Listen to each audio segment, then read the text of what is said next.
I'm Marilee Caruso. It's Tuesday, November 18th. Today, promises from the province. Our throne speech is a plan to Trump-proof our economy, to fix health care, and of course to help you with the cost of living. What the province committed to in its throne speech. Also today, concerning rate request. The Consumers Coalition believes that these rate increases will be unnecessarily hard for many Manitobans. Why one organization is worried about Manitoba Hydro's request for a double-digit rate hike. Plus, Sammy the Snowplow?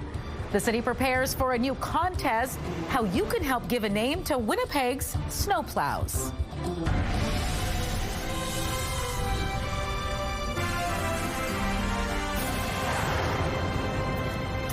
Good afternoon. Thanks for joining us. The Manitoba government presented its throne speech today, making several commitments for the near future. The long-standing tradition signals the government is opening a new legislative session and outlines what it hopes to accomplish during that time. And joining me now to share some of the highlights is CTV's Taylor Brock. So Taylor, tell us about some of the promises we're hearing today. Any surprises? Well, not really, Marilee. We're mainly hearing about projects that are already percolating. Things such as building an overpass in Carberry, ending sick notes, and establishing something the NDP have been talking about for a while now, a supervised consumption site. The last 2 years have taught us this.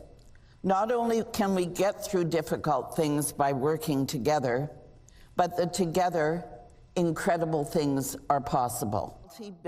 Lieutenant Governor Anita Neville read the NDP government's throne speech in the legislature this afternoon. In it, the government promised to build an overpass near Carberry, replacing the current intersection at Highways 1 and 5. That's where, in June 2023, a bus carrying seniors collided with a semi at the intersection, killing 17 people. The government also plans to stop provincially regulated employers from requiring sick notes from workers who are absent for less than a week. And a major takeaway is the province's pledge to open a supervised consumption site. It says the site will start operations in Winnipeg this January. Other commitments from the province include building 4 new schools, a program to improve school attendance, and a Crown Indigenous corporation. What about health care? Any further promises on that front, Taylor? Well, Marilee, the province says it will end the practice of mandatory overtime for healthcare workers and bring a patient safety charter into law. Coming up at 6, CTV's Jeff Keel will have more on the province's promises, including what the Premier has to say about balancing the budget. All right, looking forward to that. Thanks, Taylor. A group representing Manitoba consumers is raising concerns over Manitoba Hydro's request for a nearly 11% rate increase over the coming years. Overall, the Consumers Coalition believes that these rate increases will be unnecessarily hard for many Manitobans. That's Catherine DeLay with the Public Interest Law Center. The group is representing the Consumers Coalition at public hearings over the rate application, which began Monday. Hydro is asking for a 3.5% increase in each of the next 3 years. DeLay says, on average, that would end up costing the average natural gas customer an additional $137 per year. For electric heat customers, that's another $362 per year. Our client's view is that Hydro is essentially asking Manitobans to trust them when it files an application that shows, in our client's view, not enough efforts to reduce costs internally and relies heavily on placeholder budgets for significant capital projects in the future. In its lengthy petition to the Public Utilities Board, Hydro says the increases are necessary due to drought and low water levels, aging infrastructure, and to maintain the debt ratio. In an email statement, a Hydro spokesperson says the utility strongly believes its proposal enables Hydro to meet its mandate to provide safe, reliable, and affordable energy while meeting the future needs of Manitobans. They add anyone struggling to pay their bills can request payment arrangements. It will soon be a lot faster and easier to visit Europe. WestJet is expanding its global connections from our city with new direct flights. Starting this June, the airline will provide a weekly flight from Winnipeg to Reykjavik, Iceland. In addition, WestJet is also creating 2 new domestic routes for our city, a 3 times weekly service between Winnipeg and London, Ontario, and a weekly year-round flight from Winnipeg to Cancun. Well, don't be alarmed if you get an alarm on your phone tomorrow. The province is planning to test the emergency alert system Wednesday afternoon. The test of the Alert Ready system will happen at 1:55 in the afternoon. Officials say the alert will be sent to televisions, radios, and compatible wireless devices. However, it warns not every cell phone will receive the alert due to device compatibility issues or cell tower coverage. The Manitoba government says the test is needed to ensure it will work efficiently during an actual emergency. People living in Morden will be placed under a precautionary boil water advisory next week. The city says the move is necessary because of work on a new pipe at the Morden water treatment plant. Starting Monday at 8 in the morning, people are asked to boil any water that will be used for drinking, preparing food, or brushing teeth. You're asked to bring the water to a rolling boil for at least a minute. The city says the advisory will remain in effect for up to several weeks. During this time, officials are asking residents to conserve water as much as possible. For the first time in more than 2 decades, Interlake families wanting to give birth with a midwife won't have to travel somewhere else to do it. 2 full-time midwife positions are coming to the region. What it's really about is during one of those most special times in our lives, when we're welcoming new additions to our families, that you can do that closer to home. The province says Selkirk's Interlake Eastern Health Service building will be the home for the region's first midwifery office. It's part of the province's previous budget, spending $1.1 million towards midwifery services across Manitoba. The province says in total, 11 new midwife positions have been created since April 2024. Well, first there was Thomas the Train, and soon Winnipeg could have Sammy the Snowplow, or other names for snowplows in the city's fleet. Mayor Scott Gillingham says the city is launching a contest to name its snowplows. It will be open to kids in our city to submit their naming ideas. It's an idea several other cities across the country have already put into practice. In Ottawa, 500 names were submitted by children, and some of the winning names are quite creative. Check this out. They include Sir Plows-a-Lot, Tim Snowtons, Taylor Drift, and Plowy McPlowface. More information on the Winnipeg contest is expected in the coming weeks. Well, hopefully we can get those names in place before the first snowfall, Colleen. Well, listen, we have to brag a bit too, because the mayor broke that news during the tree lighting ceremony yesterday that we joined him at, of course. I like Plowy McPlowface, but yeah, hopefully they'll get a bit more creative than that, but I'm sure they will. Right now outside, well, different kinds of precipitation out there, with the temperature being not too far from freezing on either side of the ledger, depending on where you are, but a little bit of light rain crossing parts of southwestern Manitoba, a little further north in the Interlake, a little bit of light snow. You may see some freezing rain out there as well. I will show you your forecast for the rest of the night and, of course, for the rest of the week coming up. But let's take a look right now through the Bathfitter Live Eye. Bathfitter, your bath and shower experts for more than 40 years. In Winnipeg right now, no precipitation here. It's just pretty windy. Winds out of the south-southeast at 19 kilometers an hour with wind gusts up to 30. It's 2 degrees and cloudy. The pressure is dropping and the humidity is 53%. Out in traffic, a live look out on a McPhillips. Very busy for folks trying to make their way northbound. By the looks of that traffic, if you were thinking about heading northbound on McPhillips anytime soon, best to find an alternate route. Want to get married? And she was like, yeah. A dream wedding in a not so dreamy location. Why a couple decided to get married on a ferry.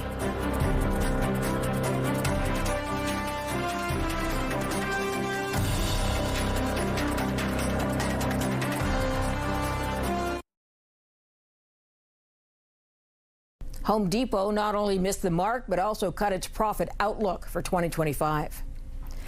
The home improvement retailer says it expected a sales boost from lower interest rates, but that didn't happen. It also lost out on storm revenue. There have been fewer big weather events that typically push up demand for roofing materials, generators, and other supplies. Here are the closing numbers for the day. The Canadian dollar is up to 71.53. West Texas Intermediate crude is up to 60.67. Western Canadian Select is down over $1 to 47.33. And the TSX is down 39 points today to 30,036. Those are your business headlines. I'm Morella Fernandez. Market Watch is brought to you by Manitoba Blue Cross. Group health plans for any size business. A Canadian couple is sharing the story of how they fell in love while working together. And as CTV's Adam Sawatsky shows you, it's something that can be best described as a fairy tale. It was not smooth sailing when working on this BC ferry. Les Fox first met Jordan Sankey. And I said, "You're Jordan." She goes, "And who the HE double hockey sticks are you?" Not one bit did I like this man. I thought he came off as arrogant. Well, I guess I come off as a bit of a jerk sometimes, but I'm actually a nice guy. Although Les worked in the engine room downstairs and Jordan supported the customers upstairs, they happened to meet again in the common crew room when she walked in with her dinner to find only him. I felt like it would be way too rude to walk out.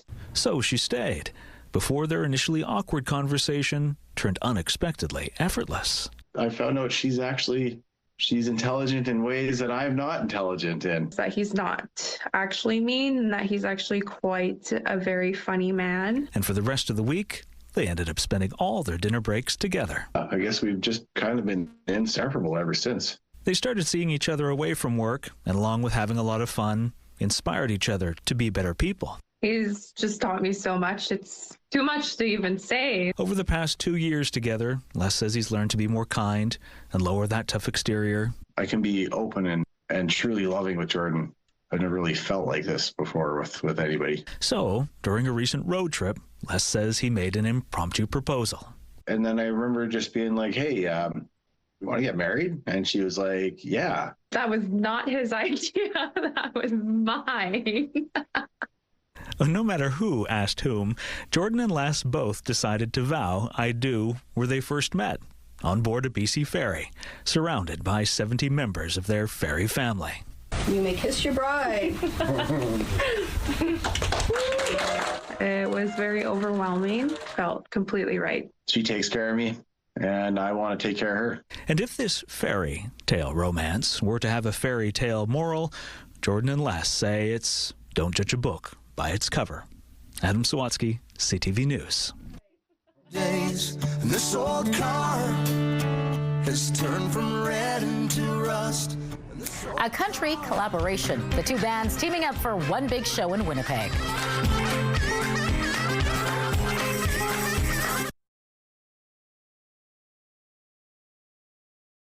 We all know just how cold Manitoba winters can be. Imagine not having a winter coat, boots, a toque, or mitts, and stepping out into the cold. That's the reality for many kids. But you can change that. Give the gift of warmth. Donate to Coats for Kids.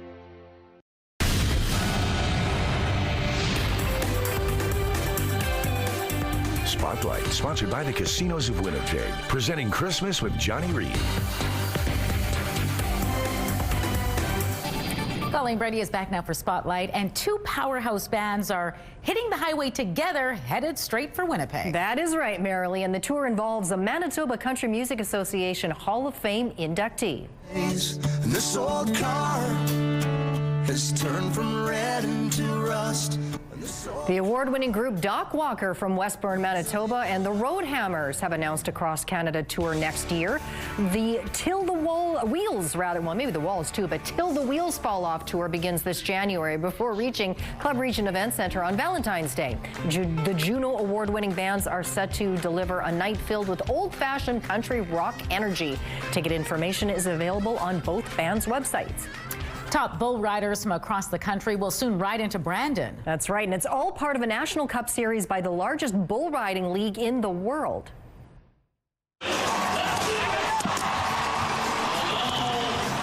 The Professional Bull Riders Canada's Cup Series is coming to Brandon next spring at the Assiniboine Credit Union Place. On May 1st and 2nd, fans will witness 8-second rides as courageous athletes face off against their 1,800-pound opponents. This will be the only event in Manitoba as part of the Cup Series next season. Tickets for the event go on sale this Friday at Ticketmaster.ca. The curtain is almost ready to rise on Manitoba Opera's 53rd season, and its opening production is a crowd favorite. Marilee, they'll be performing something that has been called one of the greatest operas ever written, Tosca.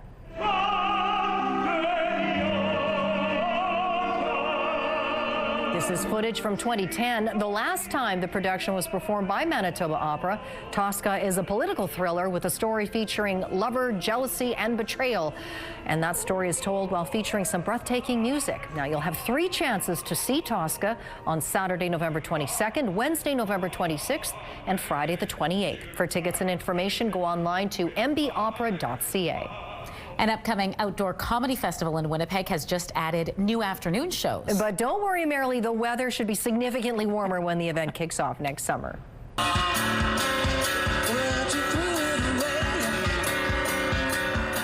The Great Outdoors Comedy Festival, a 3-day event in Assiniboine Park, has added afternoon shows to its weekend dates. This includes American comedian Jeff Arcuri and Emma Willman, who will take the stage on July 18th.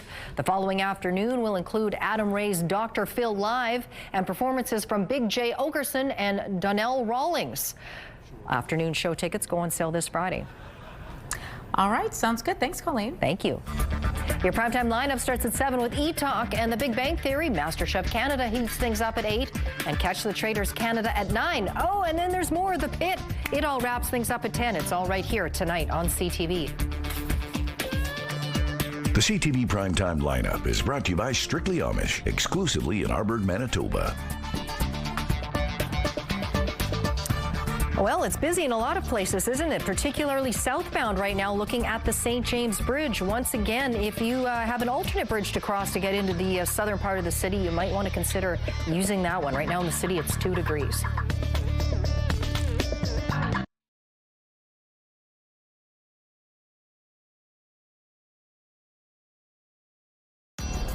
Women's clothing provided by RW & Company. Salon services provided by S&T Spa Salon.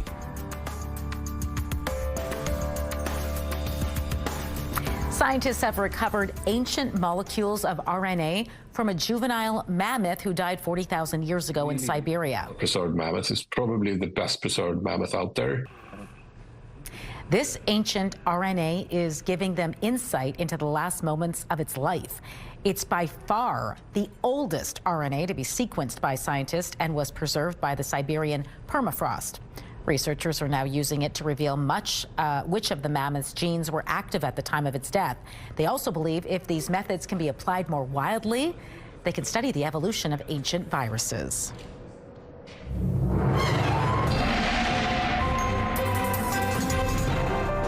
CTV Skywatch weather brought to you by South Beach Casino and Resort. Visit southbeachcasino.ca. Colleen Brady back now with your complete Skywatch forecast, and these above average temperatures continuing throughout the week. Yeah, they are not going away anytime soon. This precipitation might, although there's more where that came from depending on where you are in Manitoba. There's been some light rain that's already passed through Brandon, as you can see, up into Dauphin as well. It's scattered, and a little bit of light snow popping up across the Interlake as well. There is the outside chance a little bit of one or the other could make their way into Winnipeg later on this evening. Further east, it's drier in northwestern Ontario after more sunshine there than we had on our side of the provincial border. Meanwhile, on again, off again, light snow has been crossing northern Manitoba tonight. You can see it's sort of scattered in its fashion. But throughout the evening down here in the south, again, we see both types of precipitation. Well, actually, I should throw in a third into the mix, a little bit of freezing rain. You see that pink there? That's a bit of freezing rain. To the south, rain. To the north of it and to the northeast, a little bit of light snow, or flurries, really, crossing the region tonight. And as I mentioned, we could see a bit of that swing through the Winnipeg area. Overnight, cloudy here in the south. We could see potentially some freezing rain pop up tomorrow morning in southern Manitoba. So just be aware of that if you have any highway driving to do in particular. Up in the north, you can see you get some sunshine up in the Churchill area there. Meanwhile, a little closer to the Saskatchewan border, the next impulse will bring the next round of light snow, this intermittent on again, off again snow as it crosses the north. Meanwhile, down here in the south, it will be quite bright, maybe a little bit brighter. Well, there we go. There we go. Once we get into Thursday morning, that's when things clear up significantly in the south. We'll get some sunshine back here. Not so much through central and northern parts of the province. Back to tonight, you saw those varying types of precipitation crossing the south right now, and they are varied because the temperature hovering close to freezing. We're a little bit above it now, but we dropped to 0 tonight with that chance of either rain showers or flurries this evening. Winds out of the south at 10 kilometers an hour. The wind shift tomorrow, just direction. They'll come out of the west, but they don't accelerate. Still 10 kilometers an hour.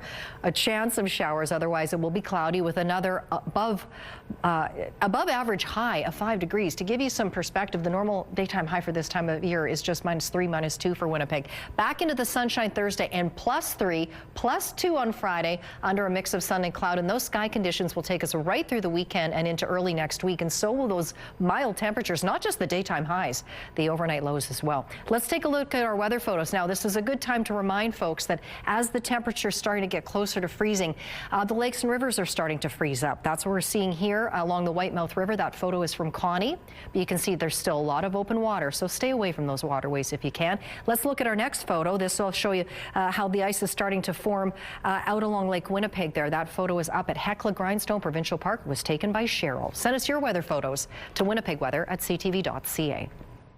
The CTV Skywatch Pick of the Day is brought to you by the Manitoba Chiropractors Association. We've got your back. Today, computers are a part of our everyday lives, something many of us hardly even notice. But decades ago, the sight of a computer was something special, and 2 Winnipeggers hope it will be once again. This is the Manitoba Computer Museum. It's a nonprofit dedicated to classic computers and video game console history. Right now, the museum doesn't have a permanent home, but organizers hope to have one in the future and offer exhibitions, classes, and hands-on experiences with the vintage machines. And they hope you can help them acquire even more of those old computers. We have an open call for donations for those computers that happen to be in your basement, happen to be just kind of sitting around doing nothing. That computer has a story to tell, and the Manitoba Computer and Gaming Museum hopes to tell that story. The museum plans to have more pop-up events in the weeks to come. For more information, you can check out mcgmuseum.ca.